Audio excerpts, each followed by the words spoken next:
నకుష్ అంటున్నాడు, తెలియవలసిందేదో ఏది తెలుసుకోవాలో తెలుసుకున్న శభాష్ అన్నాడు. అంటే అరణ్యంలో కూర్చుని ఎంత లైబ్రరీ తిరిగేసి ఎన్ని విషయాలు పెట్టుకున్నాడు ధర్మరాజు. కాదు, ధర్మరాజు స్వభావత అభ్యాసం చేసిన సాధన సంస్కారం ఏమిటో బయటపడుతుంది ఇక్కడ. ఇది గుర్తుపెట్టుకోవాల్సింది. అంత స్పష్టమైన అవగాహన అండి అది. ఇక్కడ ఆ క్లారిటీ అనేది ఉన్నవాడు. అందుకే ధర్మరాజు ఒక ఉత్తమ సాధకుడుగా మనం చూడాలి. చివరి వరకు మనం గమనించవలసింది ధర్మరాజుని మాత్రమే. అతడు ఉత్తమ సాధకుడు, అతను గమనిస్తూ వెళ్ళాలి. జీవ కర్మ లేదా ధర్మ బ్రహ్మ విచారంలో పండిపోయినటువంటి మహానుభావుడైన అది గమనిస్తూ వెళ్ళాలి. అలాంటి ఆయన ఏ బ్రహ్మమును పట్టుకుని ఇదంతా చేశాడో ఆ బ్రహ్మము కృష్ణుడని ఆయన గమనించాలి. రెండే మనం ఇక్కడ గమనించవలసిన ప్రధానమైన అంశములు.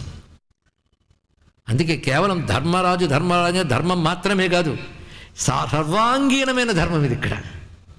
అలాంటి ధర్మస్వరూపుడు కనుకనే అంత స్పష్టంగా చెప్పగలిగాడు. ఇదండి భారతీయ సంస్కృతిలో జాతి కులం గురించి మాట్లాడుతున్న విషయం. ఏది ఎక్కువ ఏది తక్కువ, ఈ గుణాలు ఉన్నవాడు ఎవడైనా ఎక్కువే, వాడే వందనీయుడు. ఇది గొప్ప విషయం అని చెప్పారు.